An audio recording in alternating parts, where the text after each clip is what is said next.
Heads up, today's video has major spoilers for Unrealized Realities and small spoilers for Retracing Our Steps and, for some reason, Final Fantasy XII. Hey folks, I don't talk a ton about the Arknight's lore on my channel, but this latest event bugged me and I need to talk about it. I love the Arknight's lore in general. They write compelling, emotional stories with complex characters. I've played other gacha games where the lore is basically just, you fight things, and so I really appreciate the level of artistry they put into this game. That said, the Arknight's lore is a lot. Every new event is like a small book, and I haven't even tried to keep up with all the operator records I've unlocked. My consistent feedback in the post-event surveys is that they should edit down a little bit. And to be fair, it seems like Unrealized Realities was a little less verbose than usual. And yet, it feels like they cut out things that made the story make sense, and left in some pointless details. I did not really understand this story. Admittedly, it has been a while since I played Lone Trail or the other Rhine Lab events, so I might not be totally up on my Rhine Lab lore. If you figured this one out, please explain it to me in the comments. I got the major emotional beats of the story. Nasti was an orphan, Vila was her adoptive mother, she's losing her memory, it's very sad. Columbia and Rhine Lab are doing their typical crazy technology stuff, and shadowy forces want to crash the floating city in order to rile up the population for war. The broad strokes all make sense, but when it comes to the behavior and affiliations of some of the characters, there is a ton that wasn't really clear to me. It reminds me of Final Fantasy XII, which, for the record, I hated. It felt like it was written by a child. Every single character had to have a secret identity or a secret identical twin or be mind controlled by someone else. It's just constant surprise reveals to the point that it's exhausting. You don't write a good mystery by making everything unexpected. Retracing Our Steps was a great story, in my opinion.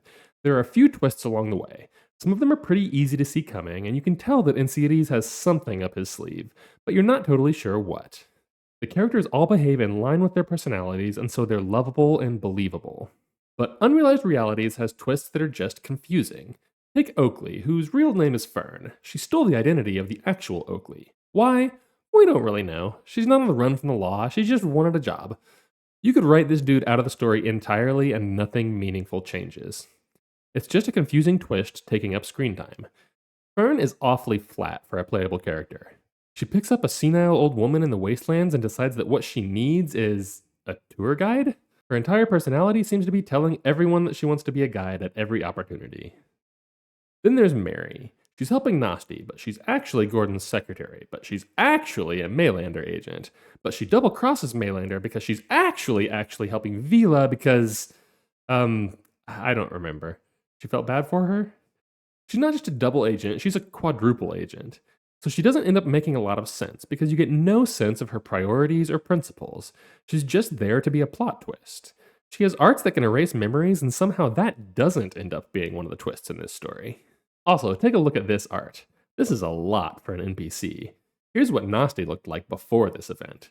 They definitely want to make Mary playable at some point. Let's take bets on what her operator name will be. My money's on Oblivion.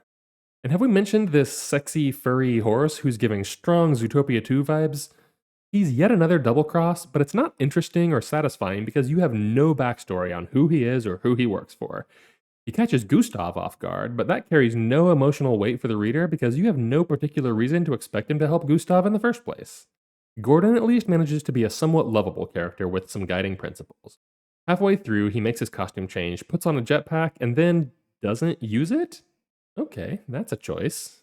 In the end, I can't tell if this story is bad or I just missed something. It's loaded down with plot twists, and if they're connected to something bigger, it must be to stories I don't remember or haven't read. If you know the secret code that makes this one make sense, please let me know in the comments. Or if you're just as lost as I am, commiserate with me and tell me what you think they should have done instead.